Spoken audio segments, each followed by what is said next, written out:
Hey everybody, it's Mo Bunnell, your host here at Real Relationships, Real Revenue. This is the fifth of 5 episodes with Kevin Clem. Kevin is Chief Commercial Officer at HBR Consulting. They are growing like mad. They have outsourcing work, they have consulting work, really complicated business for really high-end clients, both Fortune 500 legal departments and top cutting-edge law firms. Their work is absolutely fantastic. Their experts are some of the best that I've ever worked with, ever. And in this video, Kevin and I talk about how to connect with people, how to ask for the next step in a way that feels enjoyable, that feels real and authentic. And most importantly, it always is very clear that it's got the client's best interest in mind. So how do you ask in a way that feels authentic, genuine, non-cheesy, and it's clear to the client that it has their best interests in mind? That's a tough challenge, and we get really specific, even talking about exact wording that you can use to make those asks. So we'll get into that in a minute. And I do need to say this one thing. We do talk about a word that I've never heard of in my life, and I was impressed by that. And maybe more importantly, you're going to want to stick around to the end of this episode because Kevin Clem sings, and it's pretty funny. So here's Kevin Clem. Oh, before we get into it, know that if you want our best thinking on how you quickly develop relationships, you're going to want to go to growbigplaybook.com. That's growbigplaybook.com because we've written a thought piece just for you. It's all about how do you develop relationships extremely quickly. Head over to growbigplaybook.com to download and get that right away after you sign up. You're going to love it. Okay, here's Kevin Clem on how to ask for things. And at the end, I ask him to sing, and he does it. Here we go.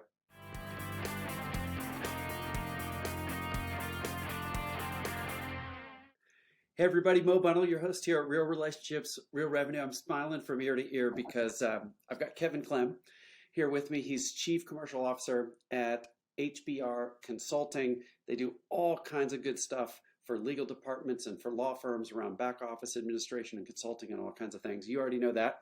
But the thing about today is I don't want to tip my hand too much, but I've asked Kevin to sing on this particular episode. So Kevin, here's the big question, and you can weave in singing whenever you want, or if you want to have this be part of the follow-up questions or whatever. But the big question always on episode 5 of season 3 is, if you could record a business development focused video and send it back to your younger self to help you succeed even more, what would it be? It's a great question. I love it. It's kind of like the ghost of Christmas past, present, and future. So looking back on that chance to reflect.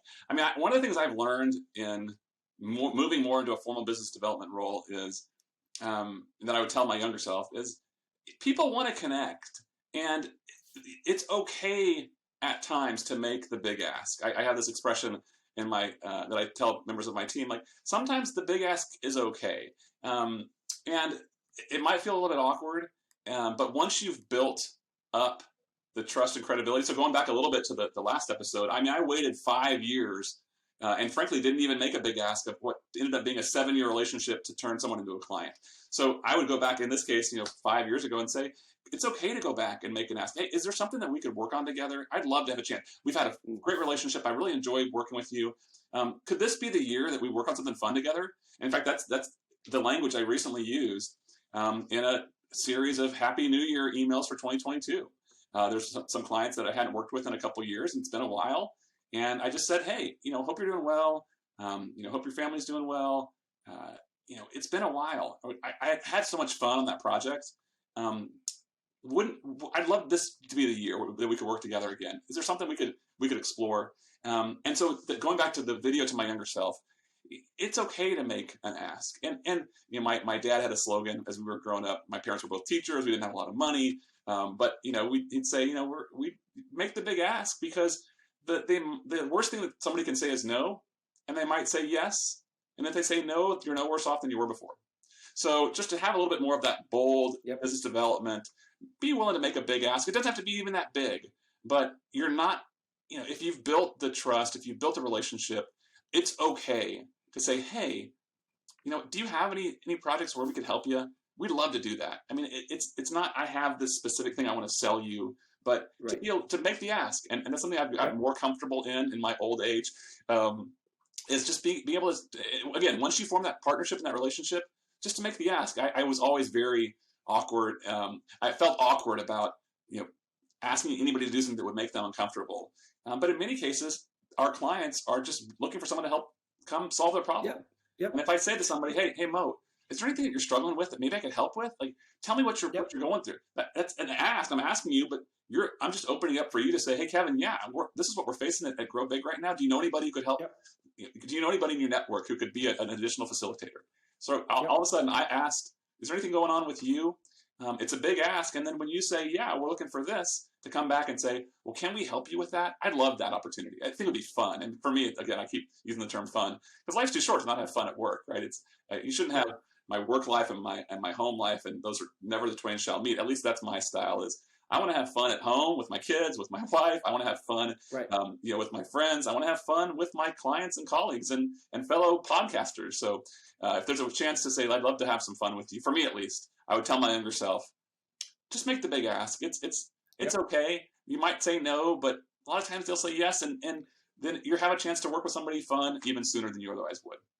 Well, and I just to jump in on a couple things here. It's funny, and how ironic is this that the podcast, their episode that we did that your CEO loved and sent all around HBR Consulting was part of the reason that we initially met. Well, that episode was with Mike Daimler, and Mike's one of the top trusted advisors at Boston Consulting Group, a close friend, one of the most amazing people on the planet. And he's got a saying that his dad used to say. And the saying is, you have to ASK to GET. And I just think that's such a memorable way to say it. I think of it almost like my actuarial mind in recovery. Like if you make 10 times as many asks, then, some of them are going to be no's, some of them are going to be maybes, some are going to be yeses. But if you just wave a magic wand and say you can make 10 times as many right now, well, that percentage flow-through rate's probably the same. Yeah. So let's say 70% are accepted. Well, if I ask 10 times as many, I've got 10 times as many yeses. So it's not all of them, but it's a lot of them. Yeah. The other thing I'll say, and I want to point this out to the audience, and I'll kick back to you for comment, Kevin, is the way that you ask personally is so important. It's the way I do it too. It's the way Mike does it as well. You're always asking in a way that it's clear the other person's going to win. So I think part of the reason some people get hung up with asking is they think it's about them. It's not about them. It's about the other person. Like even the way you said these, hey, is there something we could work on together this year? Is this the year we could work on something together? Slightly, I really like that second way of asking. Well, they are going to win immensely if they do something with you. You guys do such great work. I've come in contact with it. I've heard of, we have mutual people that say, oh yeah, HBR Consulting works fantastic. Well, let's say they're getting a 10x gain on anything they hire you to do or something like that. Pick a number. Well, if you do work on something together, they're better off. Yeah. So why not ask for it, right? Yeah. So anyway, comment on all that jumbled stuff. I mean, you say this, Mo, in the training, and I love the concept, right? Selling is an act of service, right? We're here to help. We're in professional services. And often, the notion of, I want to be a leader. I want to be out there. I want to be pushing things forward. I want to be taking charge. And service is servitude. And it's humbling yourself. And that seems so less than. But, some of the greatest leaders in the history of humanity were servant leaders. So there's a way to lead. Yes, you're leading. You're driving new insights. You're driving connections. You are bringing deliverables to your clients. You're solving their big problems. But you're serving them. And I think that's a whole different mindset of, I'm here to help serve you. And that's not a negative thing. Like that is just a way to help connect in a way that doesn't feel like you're lording it over them. You're not driving it forward. So for me, the notion of, a business development, selling, asking for something, I'm asking questions so that I can figure out how I can best serve them, how I can help. That's ultimately, I think, the core of what professional services overall is solving problems and serving our clients, and that's fun. It's rewarding. The good book says it's more blessed to give than to receive. I like to give something that's going to be meaningful to somebody and have it connect with them in a way that they can then progress in their career and look back on this interaction in a way that helped them, as opposed to just paid us an invoice or paid us for our services. Right. Well, two things on that. I get your comment. One is the amount that we can help somebody is magnified by orders of magnitude if they pay us for it. Like we can help a lot of people with no charge, but those are things like, I mean, they're meaningful. They're connections. They're providing thought leadership, connecting them to some thought leadership we did. But if somebody actually pays us money, now we're at 100x, 1000x the impact that we can have. So if we really believe in our services, if we're going to help somebody, they actually have to pay us. There's just so small a limit of what you can do and not get paid to do it. And I think that's important. The other thing I think I'd say that I'm building on something you said, you prompted me to think of something, Kevin. I've never thought of this before, but maybe with asks, if somebody's hesitant to ask for something, like these asks that we talked about, is this the year we could do something together? Maybe if something's hesitant, they just add so you can achieve your goals on the end of something. Well, so either it becomes clear. Yeah.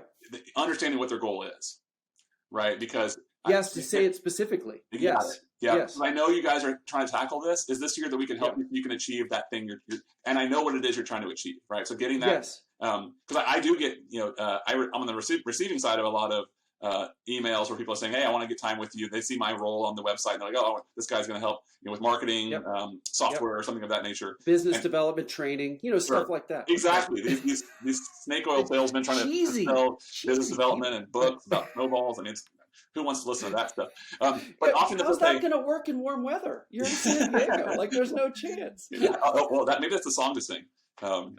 Life's a good time. It's coming. Stay in and cuddle, but put me in summer and I'll be a happy snowman. For all of our Frozen fans with young kids, that's Olaf for you. So anyway, where I was going with that, squirrel, bring that one back. I receive emails from people trying to get my time as well, and often they'll say, are you looking to achieve your goals better this year? We'll help you.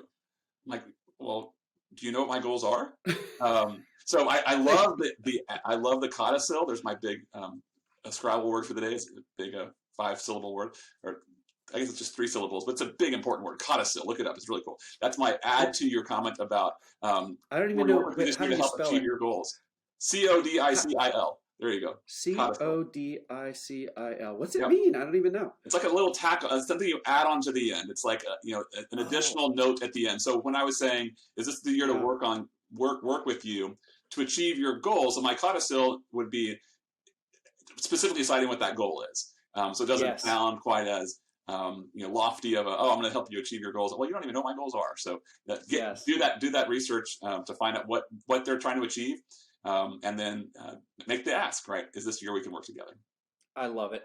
So then the ask is always specific. So like in your business, if you're outsourcing part of a legal department or whatever, maybe they're trying to get faster throughput. Maybe they're trying to manage things better at a certain rate. Maybe they're on the hook to reduce cost or at a certain percent or level or dollar amount. Exactly. Like, so you could make the ask and then cite that exact thing. You got it. And say, because I think we could do that together. Exactly right. Whatever. Yeah. Or here's how we've done it with another company. Right. Again, I use a lot of reference to others where we've done it, because again, I think the legal industry broadly is maybe not first movers, but a lot of fast followers and like to be able to leverage what others are doing. And we get that question a lot. Well, what are other companies doing around X, Y, or Z? And sometimes that's just an answer. And it just happened actually last Friday. A law firm contact of ours reached out and said, we're thinking about some compensation considerations with our firms.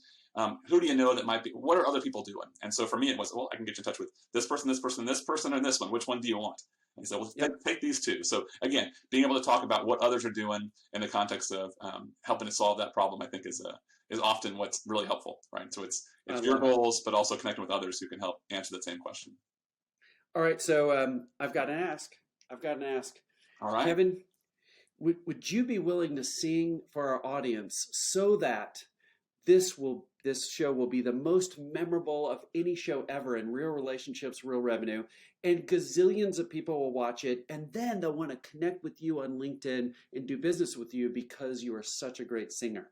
How's that? Well, because that last part is where you lost me. I'm far from I'm a dreadful singer, but I don't mind. One of my characteristics is I have no problem making a fool of myself. So here we go. This is just very much on brand. So I'm trying to think. I've got a couple of ideas. Maybe I'll just pull one out of the archives. So back at the end of 2020, there was I'm trying to even think what triggered this. Oh, we were having an HBR wide. HBR's Got Talent. So we did like an intro, like America's Got Talent. So we had an HBR's Got Talent. And because I don't have any talent, I figured let me just try to do something funny instead. So it was a Christmas time. I dressed up in a green polyester jacket and I came on and it was like a nice professional filming and I sang a little song. So I'll sing a couple, I think I remember parts of it. I'll sing a couple bars from it because even though it was 2020 centric, kind of COVID was the theme of the song. I think it still resonates at this time of year. So it was a bit of a take on a classic holiday carol of it's the most wonderful time of the year. So some of you, if you may have seen this video, maybe we can link to the original because it was going to be way better than this terrible attempt here with not any costume. Here, I'll grab my mic. So here we go. This is Kevin Clem singing. It's the most wackiest kind of a year. Let me see if I can remember how it starts. All right, here we go. So I'm just going to sing a little bit. It's the most wackiest kind of a year. It all started at Collab and things were going fab and everyone cheered. It's the most wackiest kind of a year. Let's see. Hold on, I don't even remember the words. But essentially that was the theme of it, was a wacky kind of year. Let's see. Okay, you have to edit some of this out, Mo. This is terrible. We'll come back. There's no editing. There's no editing. No editing. We're live. You got to do it. Okay.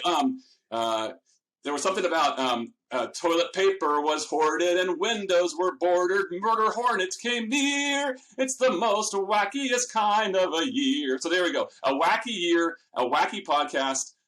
Again, we'll link to the original where I get all the words right. But yeah, it was basically playing off of the most wonderful kind of a year with a wacky year, which was certainly the case in 2020. Sadly, 2021 didn't change too much. But there you go. There's how we close every meeting with a smile. Is any team meeting where I get to sing. It's one of my favorite things. As I've said before. So anyway, well, people won't know this in the real world, although this will be released on a Friday because that's our cadence, but we're actually recording this on a Friday too. So my time in Atlanta, it's 4:41 p.m. on a Friday, and I can't think of a better way to close out a week. Go have a cocktail, enjoy your weekend, a glass of wine or a beverage of your choice, and pull up the most watched video of 2020 from my LinkedIn profile, which was the wackiest kind of a year. Better than that terrible rendition I just tried there, but sure. Like I said, no self-deprecation goes unpunished. So I might need an extra one tonight after that, but I'm going to recover. I'll be back to normal by tomorrow morning for sure. Well, there you go. It's a holiday weekend for us too, so we get Monday off. I hope you are able to celebrate MLK as well. So. Awesome. Okay, so Kevin, everybody's going to want to connect with you. Both are they? Are they, Mo? Are they really? Hollywood will not be. I have to ask. Yeah. Where should they go? I can't even talk anymore. Yeah. Go to LinkedIn. Find me, Kevin Clem, at LinkedIn. You can find me on the HBR Consulting website. You will not find me at karaoke bars. I thankfully keep that in house. But actually, if you ask some of my colleagues, they'll say, "Oh yeah, you will find him at karaoke bars." Anyway, just a quick aside. I know that we're over time, but that was a way. We're talking about building connection and connectivity as relationships. Many years ago, a colleague of mine, Jim, he knows who he is. If he's listening, he'll remember this. But we would get together in January in New York where it was cold. We go into an underground karaoke bar and we bring clients along and we do a client and a colleague karaoke. It was a great bonding tradition. People love to get up and sing, especially when it's you've had a cocktail or two, so it's a little bit of liquid courage there. But then that became a tradition at HBR. Whenever we'd have new people join, when I was building the practice 4 or 5 years ago, that was the way we would essentially have hazing in a non too negative way. Was we bring them in and say, you got to the team that sings together stays together. So that was singing, picking your favorite karaoke song of choice was a tradition that we started. And again, it formed that bond.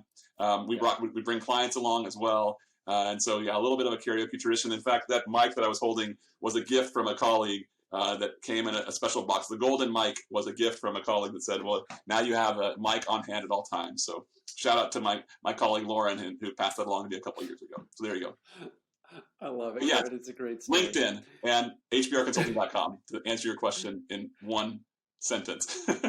I love it, and we'll put those down in the show notes. And your debut on America's Got Talent, we've got that. It's going to be great. Fantastic. All right, Kevin, thanks for being on the show. This has been awesome. Loved your insights. Thanks for having me, Mo. It's been fun. Let's obviously stay in touch. And if you haven't liked and subscribed to Mo's podcast, you got to do that. Mash that like button, subscribe, do that thing. Yeah, get your notifications turned on. There's all good stuff. It's been a great to have. For me, it's joking aside, for me learning and continuing to grow in my business development, I leverage Mo's weekly updates that he gets. So if you're not subscribed to those as well, they come out on Friday nights. Good stuff. So plug into that stuff. It's great. And Mo's obviously a lot of fun as well. Thanks, Kevin. And Shameless I'm tone plug. deaf, so I think this whole thing worked out great. Absolutely. Thanks, everybody. Take care. See you, man.